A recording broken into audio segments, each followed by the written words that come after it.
isn't in the best state to receive guests. We've come to see Zhongli. Could you please tell him we're here? Unfortunately, Zhongli isn't here at the moment. It seems he went to Northland Bank. Doesn't the Northland Bank belong to the Fatui? Last time we saw Zhongli was before we went to the Golden House. Do you think he doesn't know about the attack on Liyue? Visiting the Fatui at a time like this could only mean more trouble. We had better go and make sure that everything is okay.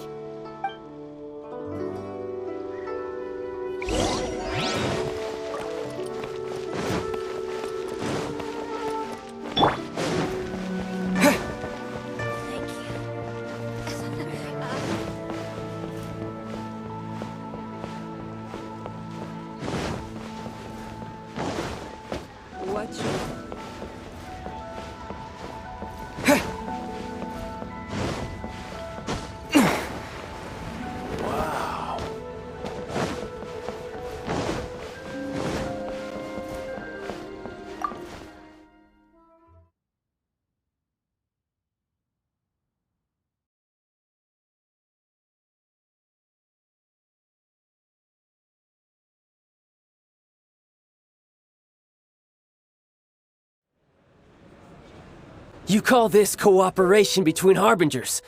Cooperation involves communication, you know. Don't take it to heart, child. Besides, aren't you happy that you got to skip the formalities and bring chaos to the land? I'm sure you must have enjoyed that. Oh, it seems that some of your friends have arrived. Hey, it's Zhongli and Child. And you! You're also one of the Harbingers? It's you two. I believe we've met once before. In the city of Bards, was it? I'm glad you still remember my name. Ah, right. I imagine that it must have been rather hard to forget watching helplessly as something precious was snatched away from your friend. No, don't let her get to you! You've yet to gather the powers of all 7 elements, and our last battle at the Golden House was almost more than you could handle. So it might be best to keep things peaceful this time, seeing that 2 of the Harbingers are here. Well, if it isn't you two. This is our first time seeing each other since Liyue was nearly wiped off the map. This is certainly a bit awkward, wouldn't you say? Paimon knew that we should never have trusted a Fatui Harbinger. Oh, now don't say that. Sure, I may have misled you, but I never had anything against you personally. Besides, I thought we were getting along quite well together, didn't you? Except for that little tussle we had at the end. Nothing personal. We just have different views, that's all. Of course, you may very well hold this against me, but that's up to you. The real deceivers here are Senora and Zhongli. Curse them for leading me on. So actually, I think... Stop wasting time, child. There'll be plenty of time to chat once I'm through here. You remember the agreement, Morax. Now, if you would be so kind. The gnosis, please. What in the world are you talking about? The contract is fulfilled. That which thou seeketh is now bestowed unto thee. For my promise is solid as stone.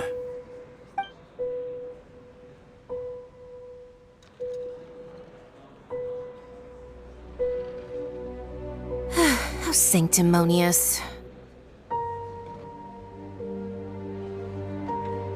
What? So you're the Lord of Chiao? No, wait! That's an exciting twist and all, but why give the gnosis to the Fatui? I do not give it for free. I give it as agreed upon in the contract. For it is a matter solely between the Tsaritsa and I. Yeah, you don't think you went a little bit too far with that whole fake death thing? Everyone was preparing the ceremony for you, and splat! This big dragon falls out of the sky, and all of Lyric goes into an uproar. Talk about a disaster. Gathering all the forces that had been bubbling behind the scenes, and then stirring them together in a pot that was bound to boil over. That's what he wanted to see, am I right? Wait, what? Perhaps it's best that I explain. As you know, I've dwelt upon this world for more than 6,000 years.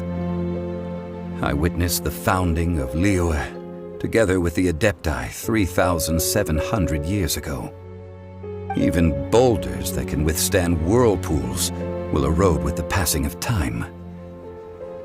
I kept convincing myself that cracks had not begun to form, and that the end of my time had not yet come.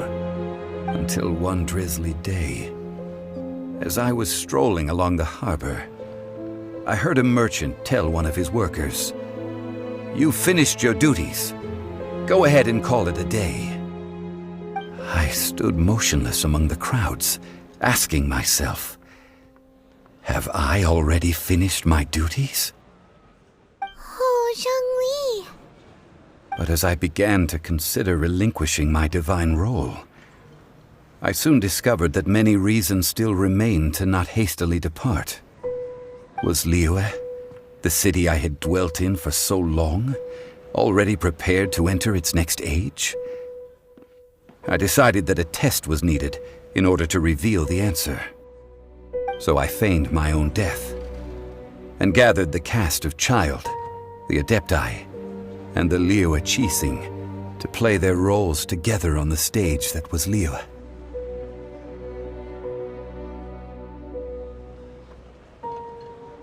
Indeed I was. The gnosis which I had kept for so many years suddenly seemed to have lost its meaning. That's right, which is why I continued to safeguard the gnosis until now. So you mean that if the chaos ever reached the point of no return, you would simply appear and use your divine powers to bring Liyue back under control? Of course, and it would have been all too easy for him too. Just as a child quickly matures after losing their parents, so has Liyue matured when faced with the death of its deity. I was pleasantly surprised with the finale of the show that you all put on. Why, you even deserved an encore. The Adepti deserve the greatest applause, considering their years of seclusion. They hardly recognized the city, yet faced with such a crisis, they exerted the greatest amount of restraint.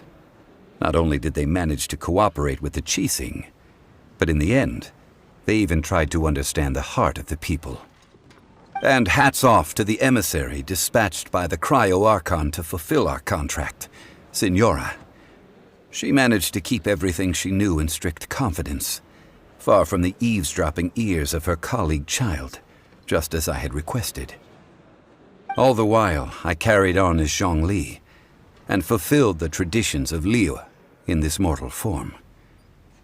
Thank you for walking that path with me, traveler. These things were all a part of my script. The only unforeseen plot twist was the conduct of the Liyue Qixing. I had expected them to do no more than the Adepti, to come to the defense of Liyue. But when all was said and done, they seized the opportunity to supplant Liyue's divine protectors, and used the subsequent power vacuum left by my death to quickly gain complete control of Liyue. Huh? That doesn't sound good at all. On the contrary, I think it is excellent. I had always feared that it was too soon for them to take over from me, and it was also that which I longed for the most. As such, this is the best parting gift anyone could have given this god of old. Hey, what about me? Doesn't anyone feel the least bit of remorse for deceiving me? You've practically kept me in the dark. I think that thanks would be more appropriate.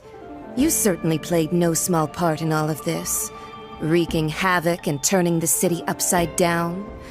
The Lord of Geo ought to thank you for your performance, if anything. If you hadn't created the pressure of a battle between mortals, adepti, and a god, the lump of coal resting in the hands of the Geo-Archon, Liyue would never have been able to become a dazzling diamond of a city. Huh? Just whose side are you on, mocking me like that? Are you itching for a fight? Hey, haven't you learned the Liyue saying, don't always call it as you see it? Well then, with the gnosis in my possession, I have no use for such idle chatter. We should return to Zapoljarny Palace and seek an audience with Her Majesty, the Tsaritsa. Come, child. Fine. I'll meet you there later. I'm not sharing a boat with the likes of you. Do as you wish.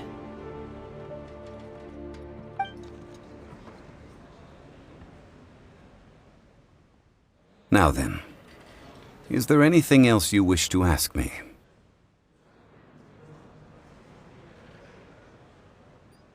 Right! As Zhongli always told us, a good trade is a fair trade. Paimon has no idea what could be a good trade for a gnosis. Realistically speaking, there is no such thing. Huh? However, I am the god of contracts. For thousands of years, I have made countless contracts. If the deal was of no benefit, then I certainly would not be inclined to agree to it. My agreement with the Cryo-Archon will be the last of my contracts as the Geo-Archon. My contract to end all contracts. As for the bargaining chip that the Tsaritsa used to balance the scales, uncover that answer for yourself in your future journeys.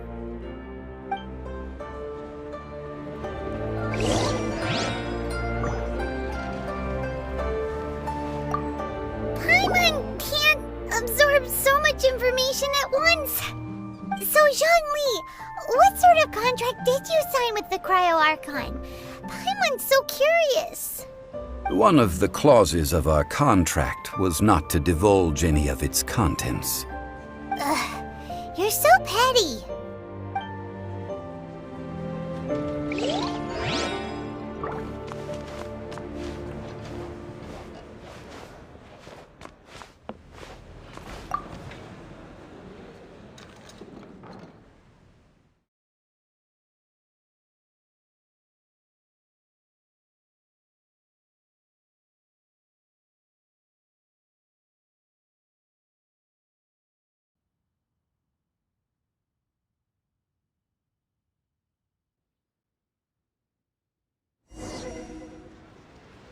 Today's the day of the rite of parting. Although the star of the show is fake, we've spent so much time trying to organize it, it would be a real shame not to go there now.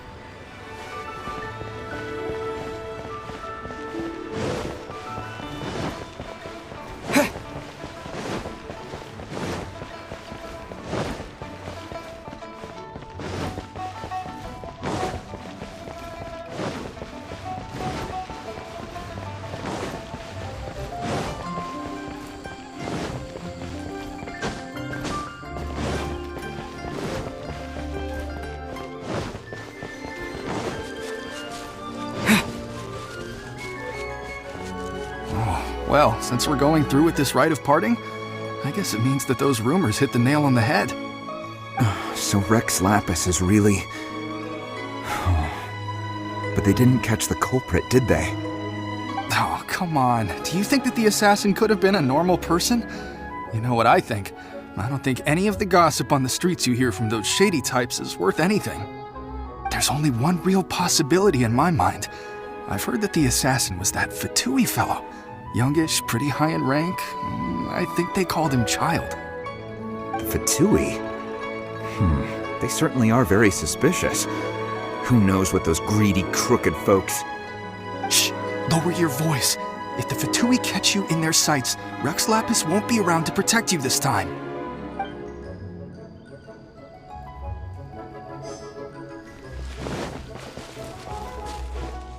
You know that god from the ocean couldn't have just shown up out of nowhere. I mean, it's been 2,000 years since Rex Lapis subdued it. Yes, and to think that this happened right on the heels of the incident with Rex Lapis, too. Say, do you think the person who assassinated our lord and released that evil god might have been one and the same? Now that you mention it, that's very possible. Yes, it's very possible indeed. I mean, it all fits together. That person must have colluded with the evil god to harm Rex Lapis. Oh, that wicked, black-hearted scoundrel. Still, what sort of supernatural prowess must this person possess to be able to do such things? I have never heard of such a person in all my years. Ah, forget it. Guessing's no use to us. Look, the Millilith over there looks like he's about to make an announcement. Let's hear what the Ministry of Civil Affairs has to say first.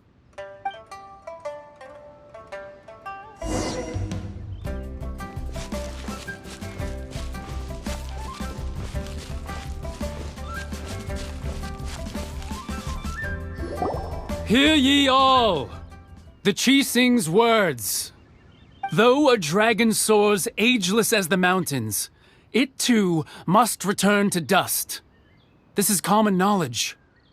Gods and Adepti live glorious lives, but both light and shadow have their season.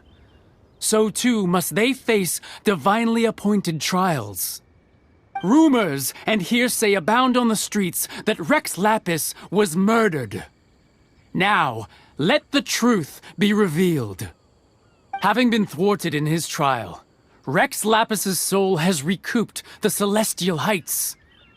He beseeches the people of Liyue to grieve not and to let not their hearts be saddened. Nor are they to believe street-born rumors or indulge in baseless speculation.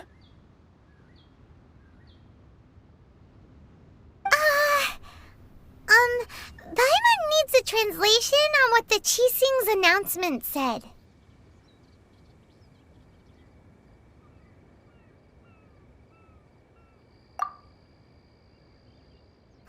So that's how they're spinning it. Something feels off. Why would they suddenly give up looking for the murderer? Not to mention how this excuse sounds like something they just made up on the spot. Could the Qixing already have known that Rex Lapis wasn't dead? But Zhongli said that neither they nor the Adepti knew anything. Did Zhongli tell them in secret after his gnosis changed hands? Exactly, right? Ooh, seems like the rite of parting has been going on for a while now. Let's go have a look.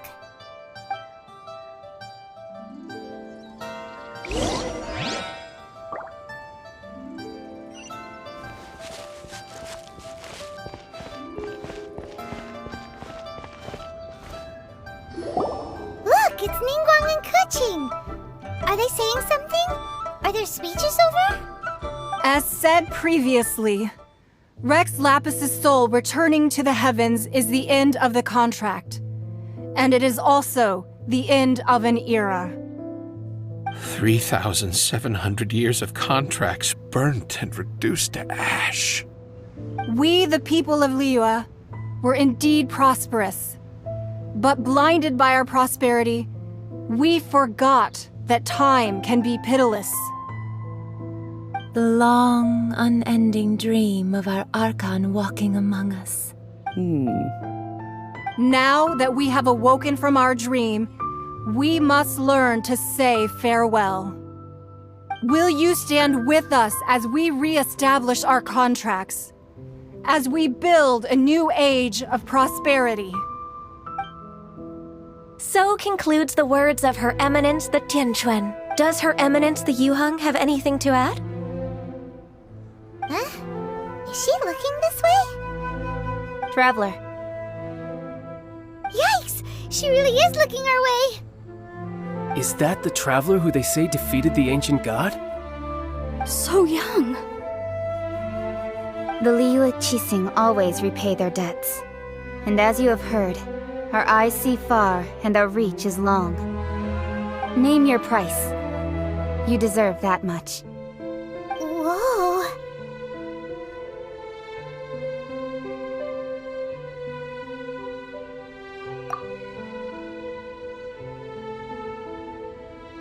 Well, Could you help me put up some missing person posters?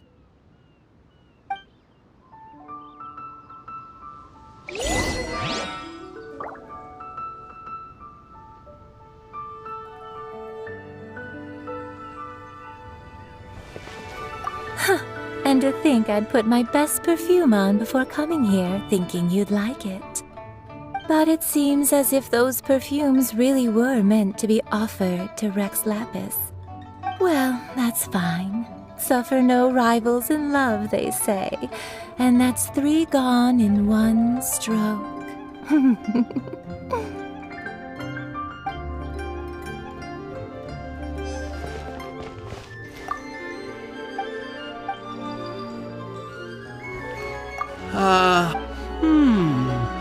Now that I think about it, if everyone's of the same mind as me, perhaps mementos for Rex Lapis might be the best short-term business opportunity.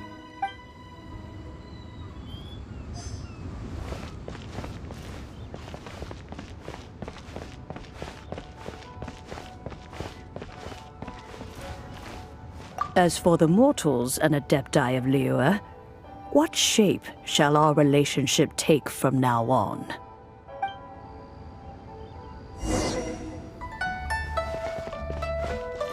Roping you in was possibly the most masterful move we could have made. I believe that future generations will say so too when our deeds come up for their review.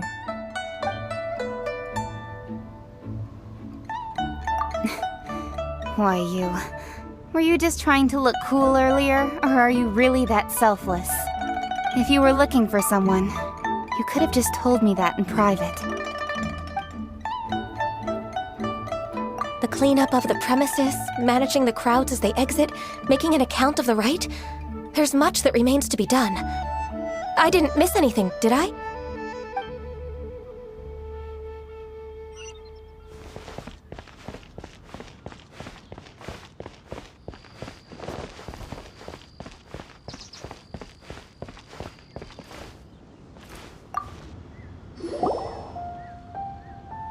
Hey, Zhongli!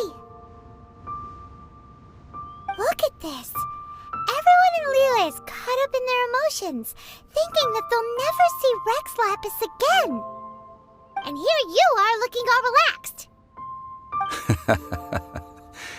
Why would I not feel more at ease after laying down the burden I have borne for 3,700 years? Right, if the 2 of you can spare the time, I should treat you to a meal at the Shinya kiosk. Ha! That sounds like big talk, Zhongli. Paimon might have believed you if you were treating us to some 3rd-round knockout, but you'd have to pay out your nose just to stand inside Shinya kiosk. Are you sure you can afford it? You're right. I do like the Mora. But why would Morax lack Mora? As the Rex Lapis Morax, I can easily create Mora. But since I have chosen to walk this earth as the mortal Zhongli, I should abide by the same rules that mortals do. When I was journeying with you, though I still had the gnosis in hand, I knew that I must soon retire from my role as an Archon, so I had to rehearse a little for my new life. Oh, no wonder! Paimon gets it now. You didn't look at the price tags when we were spending because you've never had to. But since you weren't used to not being able to just make more Mora as and when you wanted to, you had to try becoming a parasite to society who lives off of other people's credit. Well, we were only spending Fatui money. You don't have to say it like that. In the City of Commerce, we do not merely exchange money or goods. We also exchange knowledge, memories, and foresight, as well as positions, roles, and lives. The Archon Morax could never experience life as the true mortal Zhongli could, no matter how many times he descended to be with his people. I must thank you for that. I will treasure the memories that I made as Zhongli, traveling the streets of Liyue with you. That is true. But there is no journey that does not end. No meetings without partings. Paimon thinks that we should make a move and continue our search for the Seven. I fear that continuing your journey may be difficult. The nation that neighbors Liyue by sea, Inazuma, is presently closed. Yes, the nation has been closed by order of its deity, the Electro-Archon Ball. And just as the people of Liyue preferred to call me Rex Lapis, she too goes by another name among locals in Inazuma. Paimon thinks we've heard that one before. Raiden? That is the case. And since Raiden is also the shogun of the Inazuma Bakufu, people call her the Raiden Shogun.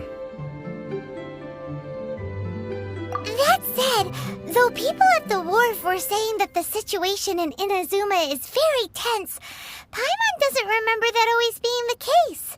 It wasn't that bad last year. Zhongli, since you're Rex Lapis, shouldn't you know something about what's happening there? Just how did Inazuma become a closed nation? It's because of visions. Visions? When faced with circumstances beyond their control, humans often bemoan their lack of power. But if a person shows true strength of will at a desperate and fateful moment in their life, the gods will look upon them with favor. This is what visions are. Magical foci bestowed upon those who have been acknowledged by the gods. Uh-huh. That's how people in Teyvat see it. But starting from last year, the Raiden Shogun began promulgating the Vision Hunt Decree. Vision Hunt Decree? Yes. It was an order to seize all visions within Inazuma's borders, and to inlay them upon the hands of a statue of the thousand-armed, hundred-eyed god. They want to seize visions. But why? Aren't visions blessings from the gods? I should think that in the Raiden Shogun's eyes, it is precisely because they are divine blessings that they should be under the sole dominion of divinity. Whoa, that's harsh. The Animo Archon is the god of freedom, and the Geo Archon is the god of contracts. For her part, the Raiden Shogun is the god of eternity. It seems as though she has finally decided to eliminate any unstable elements that could pose a threat to her eternal realm. The fact that even I, the oldest of the seven, have now passed away, will only strengthen her resolve to pursue eternity. Knowing her, she must have again quoted that adage she is most fond of when proclaiming that decree to her people. 7 ideals for 7 gods, and of these, eternity is nearest unto heaven. All right then. Was there anything else you wished to know?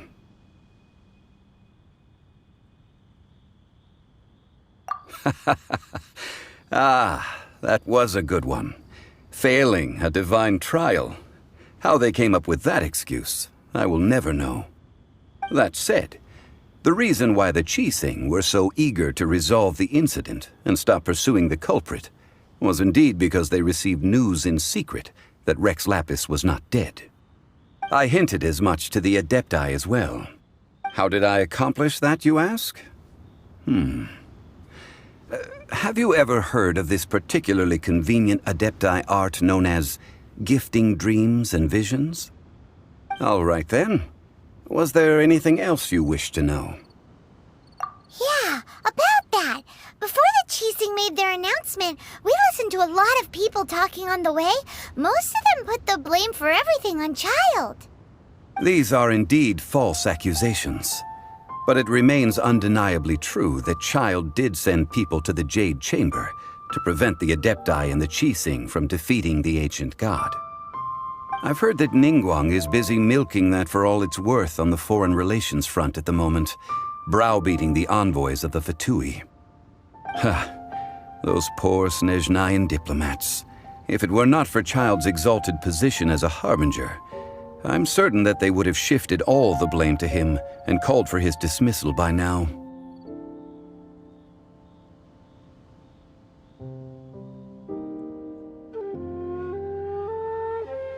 All right then.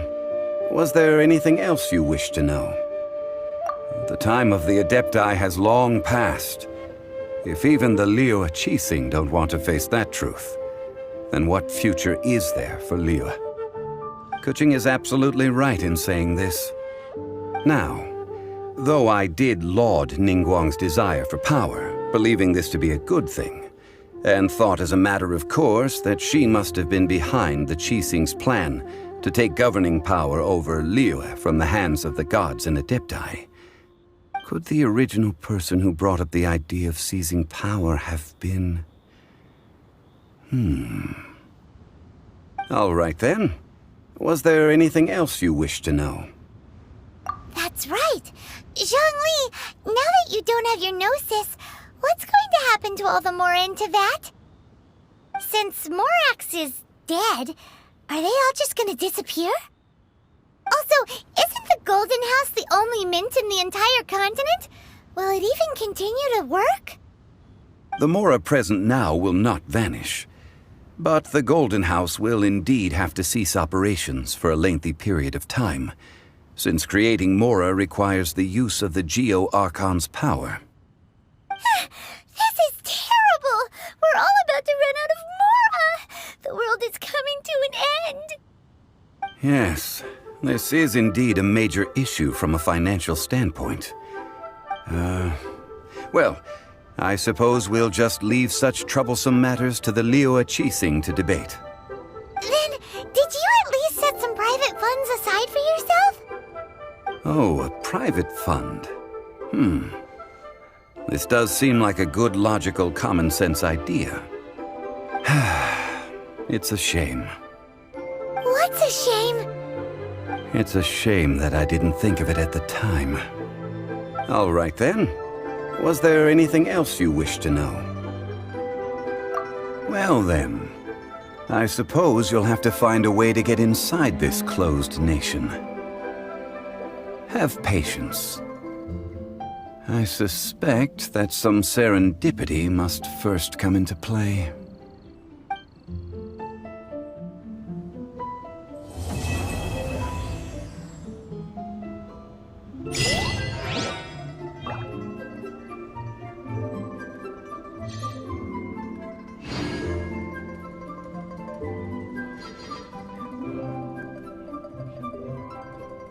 All right then. Was there anything else you wish to know? Well then.